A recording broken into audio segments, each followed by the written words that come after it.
Hello everyone, welcome back to week 2 of our 2-week intensive on Chopin preludes, understanding form and analysis and applying that to performance interpretation. I hope week 1 was an excellent practice for all of you. I was really thrilled to see everyone's work as well. This is really exciting for me to see what you are discovering and kind of learning from your music journey. So thank you so much for participating again. So now what we're going to do for week 2 is apply what we discovered and what we studied on the score. So really what we did for week 1 was a score studying and often being away from the instrument, because then you learn a lot of things that often we forget to focus on when we're just working on the physical aspect. Now it's about performance interpretation. All right, I'm going to use the same 2 preludes that were used as examples in my first week's video, the A major as well as the C minor. And let's dive in together. So now that we have our form and analysis, I'm going to kind of show ways of how we can use that to apply to interpretation. All right, so now let's start with the Chopin prelude in A major. Right over here, I talked about how it's divided in shorter phrase groups. So a 2-measure phrase at the beginning. So what we want to feel is that although we're in the time signature of a 3/4, which has almost like this dance-like feel, it actually, the left-hand part is almost like a waltz 2, 1, 2, 3. But we don't want to feel too beady. So what we don't want is like that 1, 2. I'm going to exaggerate a little bit, but 1, 2, 3, 1, or something like that. What we want to feel is a bigger picture. Although it's a very short phrase, it's only 2 measures in my interpretation. 1, and then I'm ending there, right? And take a little pause.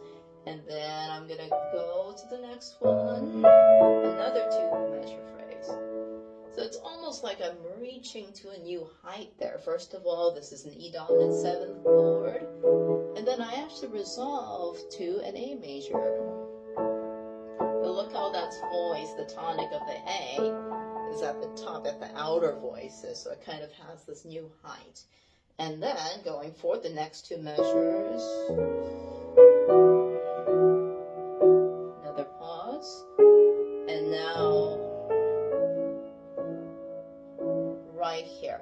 All right, so notice that actually measures 4 and then measure 8, they're both landing in A major. We call that a cadence. It's cadencing into the 1 chord right there. So what that makes us feel is that, oh, we're at home, because this is in the key of A major. A major is our home key for this particular prelude over here. So when we feel that, we want to feel a little bit more of kind of, it's just more of a settled down, calmer feel. I mean, of course, there's different ways of interpreting that, and that's the great thing about music, is that you can kind of give your own intake at it after your analysis of what you discovered. All right, now let's kind of fast forward to the piece. Here's measure 9. I'm going to move forward. We have that first statement, so return of the A section. And here's my surprise chord. F sharp dominant 7. It's like, wow, what is that? So really, it's we call it the secondary dominant. So F sharp dominant 7th. It doesn't quite belong in A major, because, I mean, yes, we do have an F sharp in A major. We don't have an A sharp in an A major scale, right? So we should be reacting to that chord. And there's actually, every pianist, or most recordings I've heard, does something different there. My score marks a crescendo. You can really make it kind of glorious. Or some people might have a different interpretation of the, and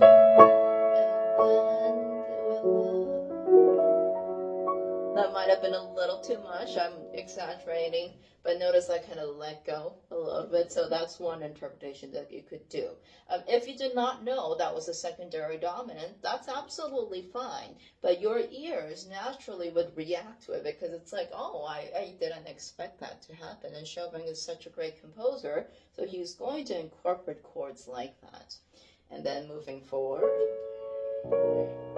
and then we have this. That's such a special chord as well. It's an E9 chord, E dominant 7 with an added ninth, which makes it quite special. And it's almost reminiscent of that extra dominant 7th chord we had only a couple measures ago. But then this is a very short prelude, by the way, so we end the piece. And then we're back at home. So right at that E9 chord, it is technically, I mean, it is a dominant, not technically, but that added ninth makes it almost retrospective of, oh, I kind of missed that F sharp dominant 7th we had shortly ago. But then it's like, oh, you know what, never mind, we have to come back home. And then, all right, so it's such a, I mean, it's a small little prelude, works great as an encore. By the way, those of you who are planning to do some solo recitals, it's like a sweet little gem. I mean, actually, any of the Chopin preludes, none of them are too lengthy, so they actually all work really well as a encore piece in each selection of them. And then the big challenge would be to play all 24 back to back in a recital setting, which is another huge kind of musical journey when you hear them together. All right, now let's go to the C minor Chopin prelude. I would like to talk about this one over here. This one, the form is actually very interesting. So we have exactly 13 measures in this particular prelude. So the other one was very short. This one's also a short prelude as well. Often when you see in Chopin prelude books, it's written in just like within the page or half a page. It takes up quite small space.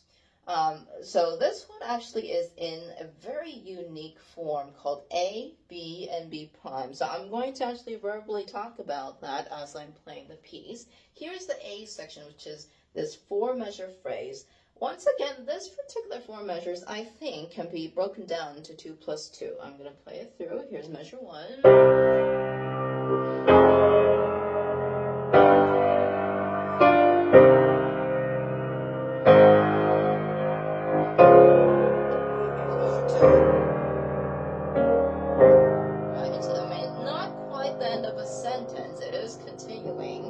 But there is a slight pause there. And then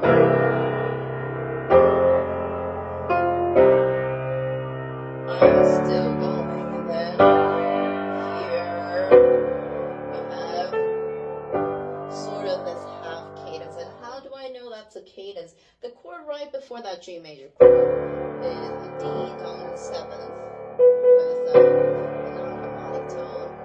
And then it sort of sounds like we're ending, but if you hear that chord in this particular piece, it doesn't feel like we're quite finished, right? Because, I mean, it's G major, that's the dominant of C minor. We're not quite at home yet. And then next system measures 5 through 8. We have sort of, we're back in the C minor chord here. So now there's an E flat, a third of the chord at the top.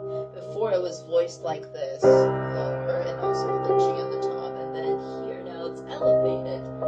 And the right hand is now written in treble clef. It was starting in treble clef actually at the end of measure 4.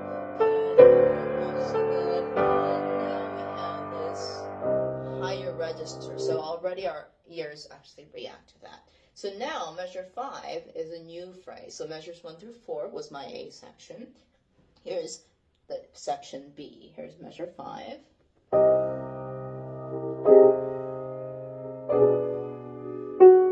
Now the left hand starts to get chromatic. It's really just doing this chromatic bass line.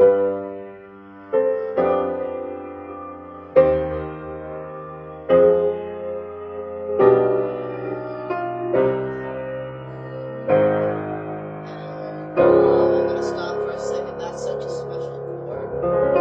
It's a D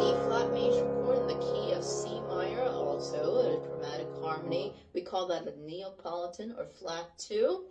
That's kind of it really makes us react to it. He could have done maybe here. It's a D dominant 7th chord, and the lower bass doesn't sound that great right now. But you could have done that. That would have been the standard, what a 2 chord sounds like. And then